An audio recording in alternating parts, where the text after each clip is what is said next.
Selama ini, kita sering mendengar tentang prediksi akhir zaman dari berbagai sumber, termasuk dari Ali bin Abi Thalib, salah satu sosok paling mulia dalam sejarah Islam. Tahukah kamu bahwa dalam beberapa riwayat yang dikaitkan dengan beliau, disebutkan adanya sebuah negeri di timur yang akan mencapai puncak kejayaannya di masa akhir zaman? Negeri ini digambarkan dengan ciri-ciri yang sangat mirip dengan Nusantara kita tercinta. Lebih dari sekadar ramalan, ada indikasi-indikasi kuat yang membuat kita bertanya-tanya, apakah ini pertanda bahwa Indonesia akan menjadi mercusuar peradaban dunia, seperti yang dinubuatkan ribuan tahun lalu? Apakah tahun 2026 akan menjadi titik awal dari era baru ini?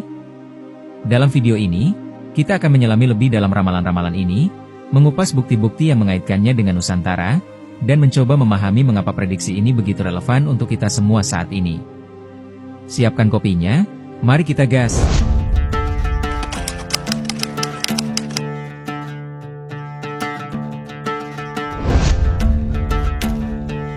Ali bin Abi Thalib, sebagai salah satu sahabat terdekat Nabi Muhammad dan dikenal sebagai gerbang ilmu, memiliki banyak riwayat yang memuat tentang prediksi atau ramalan mengenai peristiwa-peristiwa akhir zaman. Prediksi ini diyakini berasal dari ilmu yang diwariskan oleh Rasulullah kepadanya.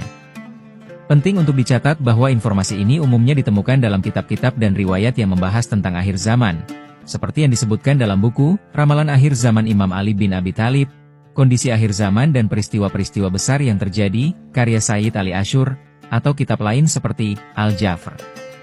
Dalam suatu zaman yang kelam, tersembunyi di negeri timur yang penuh misteri, terdapat ramalan-ramalan kuno yang menyoroti masa akhir zaman.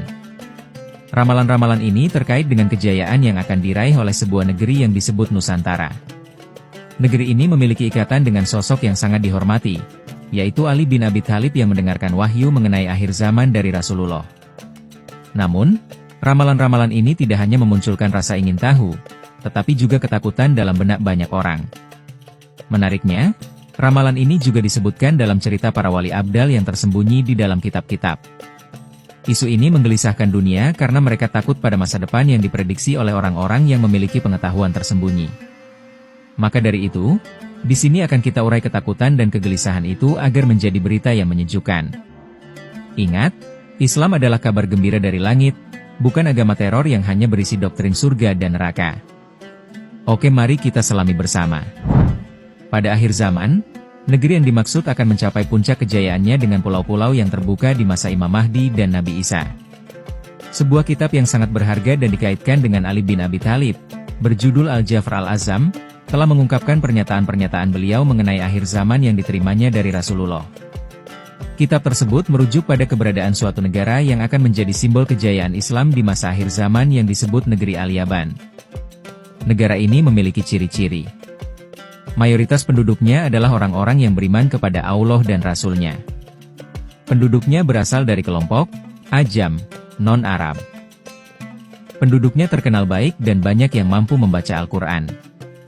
Negara ini memiliki luas tanah yang sangat besar dan menjadi tempat hijrah bagi banyak orang. Banyak gunung yang menjulang tinggi melindungi negara ini dan sering terjadi gempa di sana. Negara ini menjalin hubungan luar negeri dengan negara-negara di sekitarnya, seperti negeri Cina di timur jauh dan negeri yang berada di belakang Laut Kuning yang memiliki nama mirip dengan nama rajanya di masa lalu, yaitu Koryo atau Korea pada zaman sekarang. Pada akhir zaman, negara ini akan mencapai puncak kejayaannya di mana semua pulau yang dimilikinya akan terbuka pada masa Imam Mahdi dan Nabi Isa. Negeri yang memenuhi kedelapan ciri tersebut disebut sebagai Al-Yaban dalam kitab Al-Jafr Al-Azam, yang kemudian diterjemahkan secara keliru sebagai negeri Jepang dalam bahasa Indonesia. Namun, jika kita melihat dengan seksama, ciri-ciri tersebut sebenarnya mengacu pada Indonesia, bukan Jepang. Loh kok bisa? Ya jangan tanya saya. Tapi ya sudahlah, saya kasih tahu.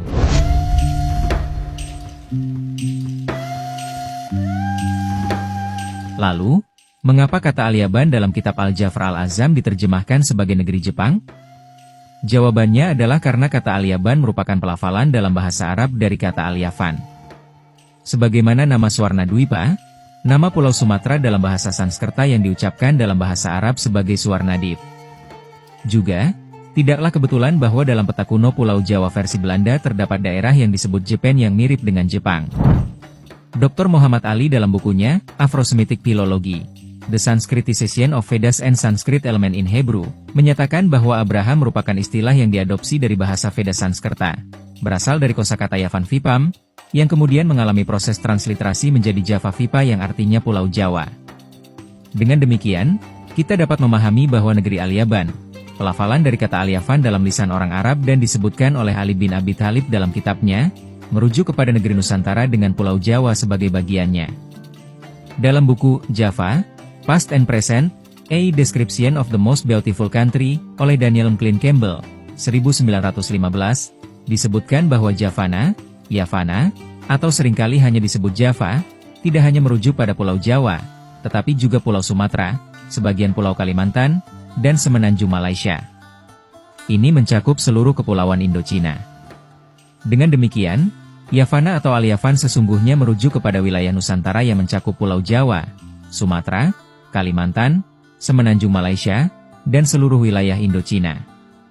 Wilayah ini pada masa penyebaran Islam oleh Syekh Jumadil Kubro, kakek Sunan Ampel, Syekh Maulana Ishaq, ayahanda Sunan Giri, dan Sunan Ampel, ayahanda Sunan Bonang, disebut sebagai Jawi. Kemudian pada masa Sunan Bonang, Sunan Kalijaga, dan Sunan Giri, teritori Jawi meluas hingga mencakup Aceh, Minangkabau, Palembang, Banjar, Lombok Timur, Makassar, hingga Ambon.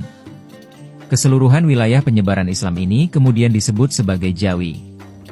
Penyebutan Yavana, Yavan, atau Al-Yavan sebagai wilayah Nusantara dan disebut Jawi oleh Wali Songo tentu bukan tanpa dasar.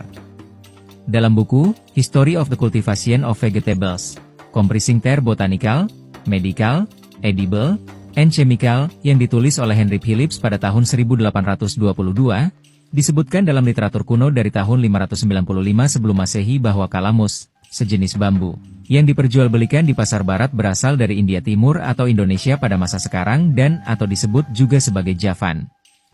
Ini merujuk pada cucu Nabi Nuh yang bernama Javan atau dalam istilah sekarang disebut sebagai Pulau Jawa. Dalam bahasa Sanskerta disebut Yavana atau Yavat Vipa sebagaimana disebutkan oleh Nabi Yehezkiel pada tahun 595 sebelum Masehi dan juga pada era Alexander Agung. Buku, Java Past and Present, juga berbicara tentang Japatik mengacu pada keturunan Yafet. Penduduk awal Pulau Jawa merupakan ras asli dari keturunan Yafet, anak Nuh. Mereka menyebar ke Hindia Timur, Kamboja, Siam, hingga Suriah dan Yunani. Maka dari itu, Yavan atau Yavana berasal dari nama cucu Nabi Nuh yang bernama Javan bin Yafet yang menjadi penduduk awal atau ras asli Pulau Jawa. Dalam bahasa Sanskerta disebut Yavadvipa. Lantas, bagaimana ceritanya Yavan atau Yavana yang berasal dari nama cucu Nabi Nuh bisa dikaitkan oleh para Wali Songo menjadi Jawi? Jawabannya ada dalam teks Masoret Perjanjian Lama berbahasa Ibrani berikut. Inilah keturunan Sem, Ham, dan Yafet, anak-anak Nuh setelah air bah. Lahir anak-anak lelaki bagi mereka. Sedangkan keturunan Yafet adalah Gomer, Magog, Madai, Javan, Tubal, Meseh, dan Tiras.